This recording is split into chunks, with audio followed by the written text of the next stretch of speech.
জনবসতি এলাকা, সেখানে একটি মাত্র অ্যাম্বুলেন্স, চাহিদার তুলনায় খুবই অপ্রতুল। আসলে আরেকটি অ্যাম্বুলেন্সের ক্ষেত্রে আপনার কোনো সময় থাকবে কিনা? আরেকটি বিষয় স্যার, বাংলাদেশের প্রত্যেকটি অঞ্চলে এই ক্যাটাগরি হাসপাতালগুলো 100 উন্নতিকরণ করা হয়েছে। আমাদের ঠিক দুঃখ হলো যে সত্যি যে এখনো 31,000 তবে 50,000 ভবন হয়েছে স্যার, এখনো কার্যক্রম ফসল হয়নি স্যার। এই বিষয়গুলো। আরেকটি বিষয় স্যার, যে অ্যাম্বুলেন্সটি আছে স্যার, এটি বরাদ্দ না থাকার কারণে এখন পর্যন্ত স্যার রেজিস্ট্রেশন করা হয়নি স্যার। আর এবং এই 50,000 হাসপাতালটি উন্নতিকরণ হলেও বাংলাদেশের প্রত্যেকটি অঞ্চলে কিন্তু স্যার এই ক্যাটাগরি হাসপাতালগুলো 100 উন্নতি হয়ে গেছে স্যার। এই ব্যাপারে আপনার দৃষ্টি আকর্ষণ করতেছি আমরা স্যার। আপনাকে ধন্যবাদ।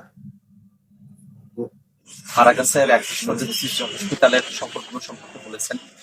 এখানে পরিচালক আছেন, আমি তার সাথেও কথা বলেছি।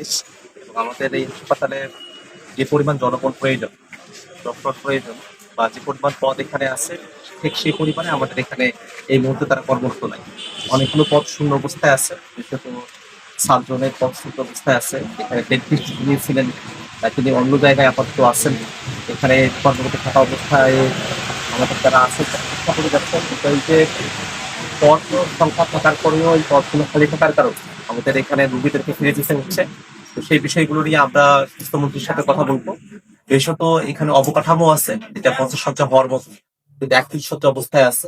তো সেই বিষয়টা নিয়েও আমরা স্বাস্থ্যমন্ত্রীর সাথে কথা বলবো, এবং সামনের দিক বলবে আমাদের এই হসপিটালের অ্যাম্বুলেন্স সহ অন্যান্য যে সেবাগুলো আছে সেগুলোকে বৃদ্ধি করার জন্য আমাদের মেডিকেল অথরিটি আমরা সকলে মিলে সার্বিকভাবে চেষ্টা করবো, যাতে করে আমাদের রুগীরা যারা এখানে আছেন, অনেক রুগীদের সাথে কথা হলো, তারা এখানে এসে তারা সুস্থতার পথে আছে।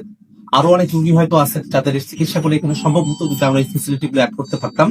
তো সেই বিষয়গুলো নিয়ে আমরা সামনের দিনেও কাজ করব, এবং আমাদের এই হারাগাছের এই হসপিটাল সেটা যেন আসলেই শয্যা বাড়ানো হয়, এবং এখানকার অ্যাম্বুলেন্স সহ অন্যান্য যে ফেসিলিটিস গুলো আছে সেগুলোকে বৃদ্ধি করা হয়।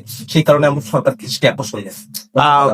মাননীয় এমপি আরেকটি প্রশ্ন, যদিও এটা মানে না স্যার, এই যে হাসপাতালে বিদ্যুতের বিষয়, একটি জেনারেটর আছে, সেটিও কিন্তু অনেক সময় অকেজ হয়ে থাকে। জি জি, এখানকার যারা কর্তৃপক্ষ যারা আছেন তারা এটা জানিয়েছেন যে এই জেনারেটরের যে পরিচালন ব্যয়, সে পরিচালন ব্যয়টা তারা সহ্য করতে পারছেন না, তার কারণে এই জেনারেটর ব্যবহার করতে পারছেন না। ইতিমধ্যে সারা দেশে একটি লোডশেডিং এর মতো পরিস্থিতি। লোডশেডিং কে যখন হাসপাতাল পড়ে যায় তখন রোগীদের অনেক অসুবিধা হয়। অনেক রোগী আমাদেরকে এটা বলেছেন।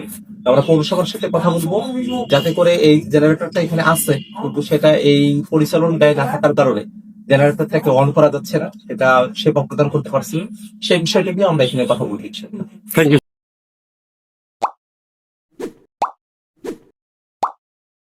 Haragas protidene.